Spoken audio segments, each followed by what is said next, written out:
Guys, don't forget to subscribe and help the channel get to 150k subs! Hey Tabafetu, this video is brought to you by EASYBET. Click the link in the description to sign up and use code FANS50 to receive a 50 Rand sign up bonus. And also, T&Cs apply. Under 18s are not permitted to gamble. Tango.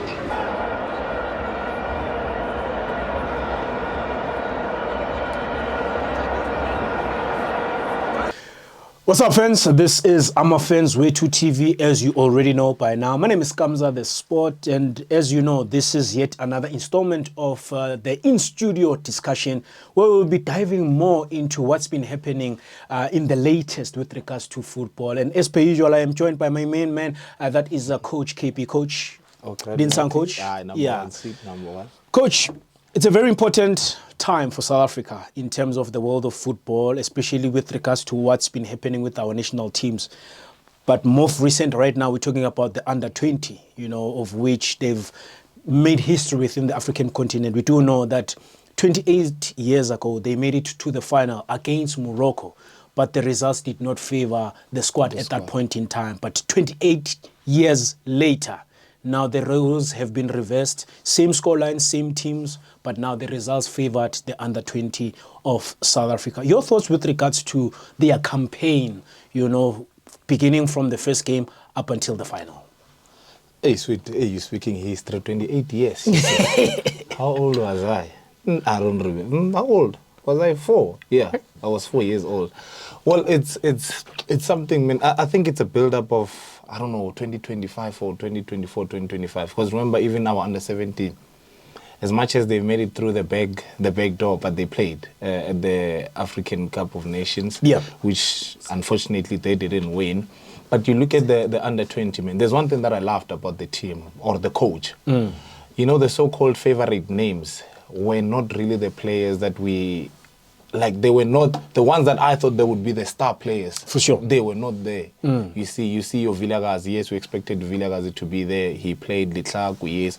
But you would think because those two are the ones that are more regularly in the Bedway Premiership, they would be the standouts or they would be the one that are starting. But it didn't happen that way. It goes to show that football alone is not a matter of who you are, but it's just a matter of following instruction. And that's why I'm saying I loved that about the coach, the way he picked his team, you see, and it also shows how well DDC is well structured because most of those boys are DDC. DDC, yes. Yeah, I don't think we have about over 5 players that are playing in Bedway. I stand to be corrected, but the ones that I can count on top of my head, it's Vilakazi and Litlaku, you see. So I think it was a great campaign from the beginning.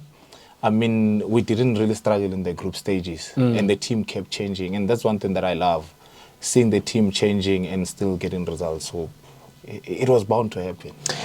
And I guess, it's not how you start, but how you finish. I mean, you look at how the squad started, with that 1-0 defeat to Egypt, but there was a turnaround, like you rightfully say, because at the end of the day, with that turnaround, with the chopping and changing, though it was not much, it led us to the final. Now, let's focus mainly now on that final. What would you say was different? I mean, you're looking at it from a performance point of view. What was different in the final, that stood out as compared to the performance within the group stages and the knockouts, that is? There's one thing I was looking, is it today or yesterday? I was looking at the clip when they were coming out of the dressing room. The Guicho, as we all know, or all say in South Africa, man.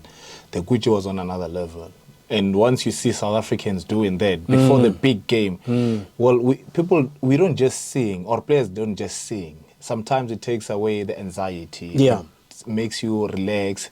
Those that are a bit scared, remember, before they even go for lineup, before they go for warm-up, the lineup is out. So you on your own, me personally, I would say, you look at the players. The one who's not singing, you always get worried. Or is he on or is he, you see? So me seeing those boys singing so much and having fun, already, I think the message was go out there and have fun. The results will come. And I think that's what most coaches want to do. There's a saying that says, as a coach, if your tactics overlook or overshadows the skill of the players, then you are as bad as a coach, you see. So looking at that game, when you look at my favorite player, I saw that boy playing at All Stars, Sundowns has a gem. Yeah. Sundowns has got a gem there. He kept the team. And you look at their captain who was in there, Utiwan. You see. So it's those things that you can see that it's a team that is well oiled, that is well cooked, that you don't need a certain player in order for you to win the game, you see.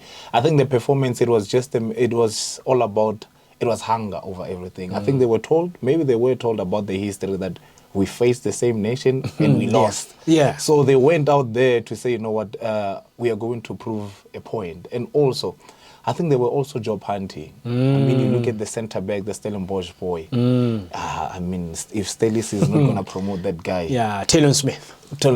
I mean, yeah, that boy played a different role. There's a boy, is it Mokau or Macau? The one was Maku. Maku. Yeah. You see, so I feel the spine was proper, and I always believe that as long as the spine is good, and we cannot overlook the goalkeeper. Apparently, he's playing in Portugal. You see, it really shows that South Africa has talent. And I'm glad that they made it through and they've also qualified for the World Cup. So if you look at it, Sweet, we've got the under-17 that played well, they didn't win. But those under-17 already have sort of experience. We've got some of the under-20s that still qualifies to play the World Cup. So if we can just have a continuity, I think our national team is sorted for the future. And as you rightfully said, that there were some players, you know, that stood out. I mean, you could rightfully say that some of them, we saw a glimpse of them, got the Culling All-Stars, you know. Would you say that also some of those players that rose to the occasion during that match, you know, they sort of like, you know, rose to the occasion now going into the national team and eventually, you know, claiming what they've claimed to the national team? Yeah, I mean, hence I will just pick up Ohomolem. I remember there was a chat where I was having with one of the Pagania fans where he said Paris needs to sign him. That's how much that Callum Blakely will think he shined. He showed that he's good, but it's just unfortunate the team is playing in. It's a team of stars. So maybe it might take us time before we see him in the first team or in the bad way. But he really stood out for me, and that's why I'm saying when I saw him scoring for me, it was just cherry on top, you see. And I would have loved to see more of Letlhakwe and Uvilagazi, because they are the ones that are, I think they are standouts. They are the ones that are playing in the bad way. But it also goes to show that, you know, when given opportunity, there's a whole lot of talent that is just there in the DDC, maybe just waiting for somebody to dish up.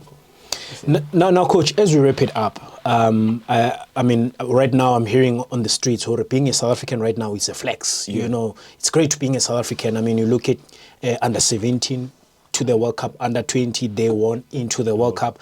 Banyana, they've won the AFCON. Lorona, we've won the bronze medal. You know, we've qualified for AFCON. We are at the verge, you know, of going for the World Cup. What would you say, you know, sums up, you know, all of that with regards to South African football overall? You know, Sweet, there's something that as South Africans, we I don't know, we are a loving continent, or we are a loving nation. Yeah, we are a loving nation, but we don't easily accept. Umadala Hugo Bruce, when he came, I mean, 99% of South Africans, we didn't want that guy because of how he wants to do things. You see, there's a saying, or there's something that I said yesterday, you know, we, as South Africans, we want football to improve. But I think football is improving, and the fans, we don't seem to be improving with the football.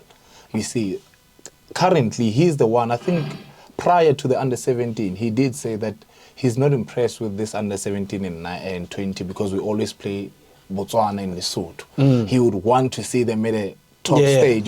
I think that was a challenge to all the coaches to say, can you make it here? And there's something that he said, is it yesterday? Yeah, where he said, it's just unfortunate that when those boys get to the national team, he's not going to be there.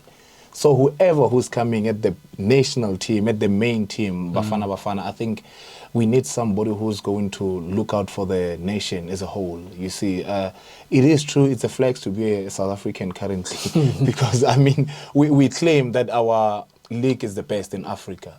How do we show? By having all the national teams qualifying in the World Cup. I mean, so take it this way. You put Vilagaz or Maluongo Koza, but I think he is old, or Mbogaz. In the National 20 World Cup up against Spain, you have a great game. already the boys' CV is getting high. Most of the boys that won the England under-20, they are now playing the national team. So it also puts us back in the market in Europe to say we are capable of doing this.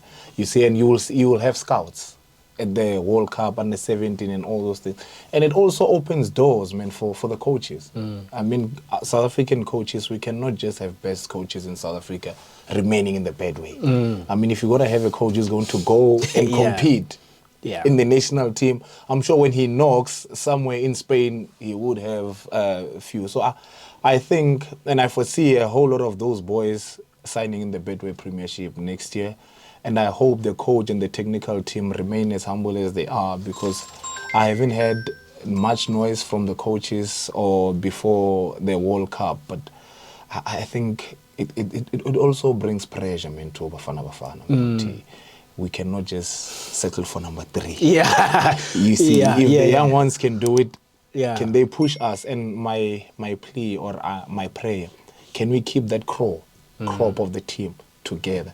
Just imagine if we keep them together until under 23. By the time they get there, imagine what they could do for the nation. So I think that's me. I'll keep it there, my brother. Well, Coach, thank you very much for this discussion. It's been very fruitful. And fans, let's keep the conversation going. Congratulations to the under-20, all the players that stood out. Thank you very much as well. And congratulations as well to, Coach Raymond Tumtaka, together with his assistant, Karabo Mukhudi, leading the lads, eventually lifting that under-20 cup. So let's keep the conversation going, send you through your comments, congratulatory messages to the coach and the players. And great to be a South African, but it's a flex. So I'm a FANS Wethu. We are signing out.